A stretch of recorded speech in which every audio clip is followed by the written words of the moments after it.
High, আমি নাবিদ। আজকে আপনাদের দেখাবো মাত্র 200 টাকায় কিভাবে ঘুরে আসবেন মহামায়া লেক থেকে, যা আমার দেখা অন্যতম একটি সুন্দর লেক। প্রথমেই জিসিন মোড়ে এসে রেগুনাগুলো করে চলে যাব একে খান মোড়ে। ভাড়া নিবে 15 টাকা। রাস্তা পার হয়ে বাসে দামাদামি করে 70 টাকায় চলে যাব ঠাকুরদিঘি অথবা মহামায়া লেক রাস্তার মাথা বললে নামিয়ে দিবে।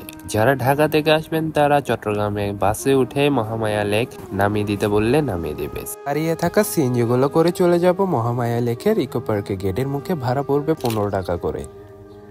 গেটের মুখে এসে 30 টাকায় টিকিট কেটে ভিতরে চলে যাব।